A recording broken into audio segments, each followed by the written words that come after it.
5 seconds to go.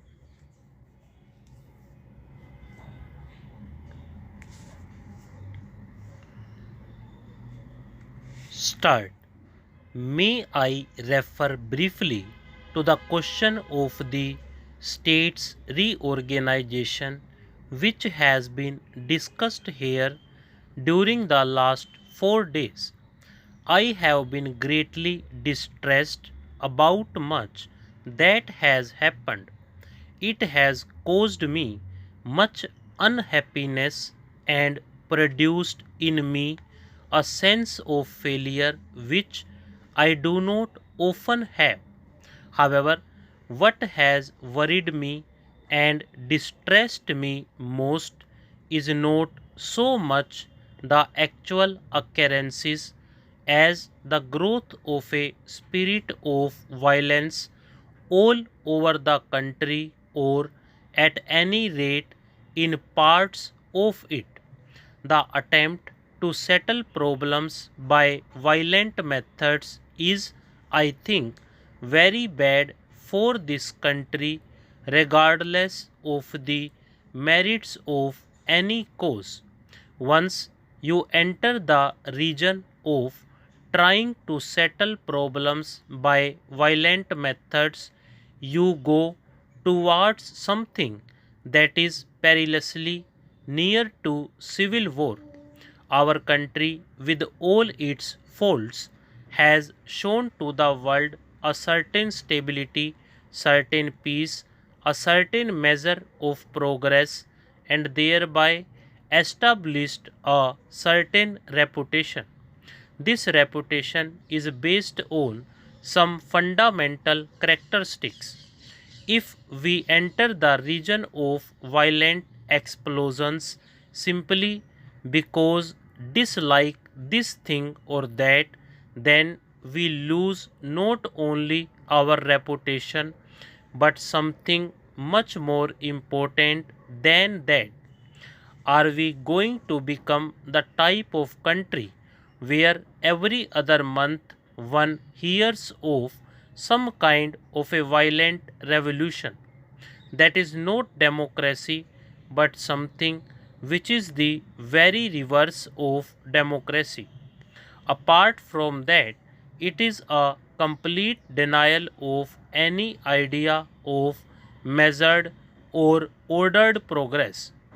I can understand an attitude, and I believe that some people hold that attitude, that nothing can be achieved by these slow democratic or parliamentary methods, that nothing can be achieved by peaceful methods, that in fact nothing can be achieved if one goes about it step by step, that one must break everything and produce some kind of a clean slate to start afresh on.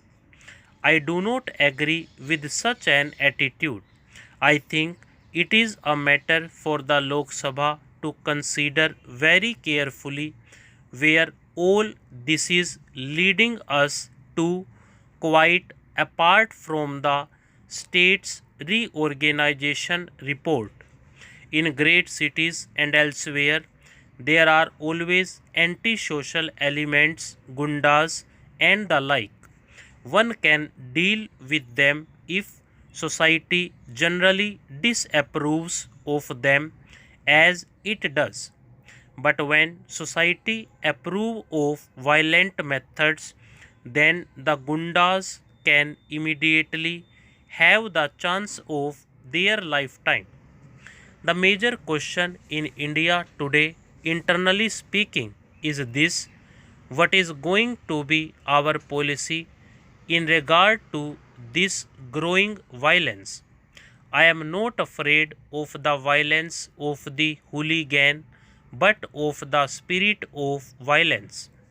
2 days ago, on the occasion of the funeral procession in Lucknow of Narendra Deva, a person beloved of all, a policeman was blinded and others were badly injured.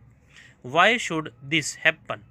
A funeral procession should be an occasion for solemnity. Instead, some people threw stones and pushed about, and a poor policeman lost an eye completely, apart from some police officers being rather badly injured by stones. I cannot understand this. We in India appear to have a split personality. We speak undoubtedly about non violence, about our culture and Sanskriti, while in our daily behavior we are coming down to a level which is not a civilized level at all. A hartal may be quite legitimate as an expression of opinion in a certain set of circumstances, but may become dangerous and objectionable in another set of circumstances.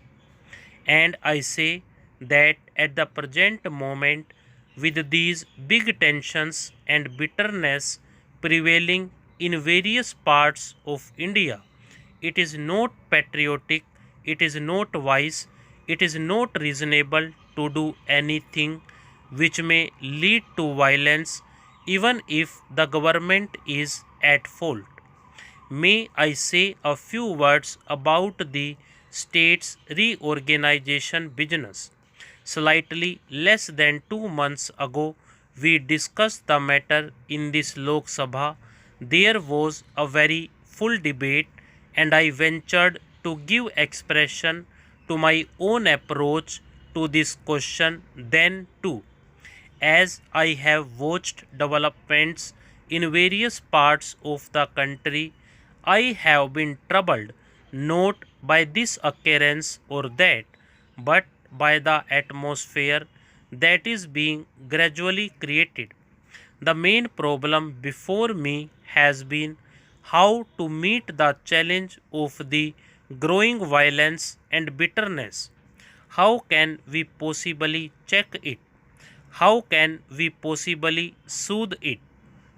Some honorable members have referred rather caustically to some kind of a dictatorial approach by four men of the Congress committee who are supposed to lay down this and that.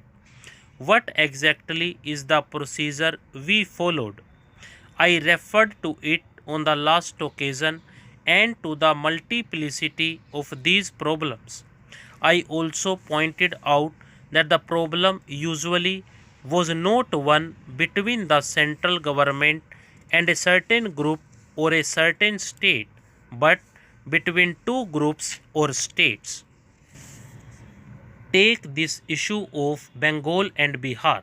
Here, the state of Bihar and the state of West Bengal are thinking in terms of the same patch of territory as their own. Stop.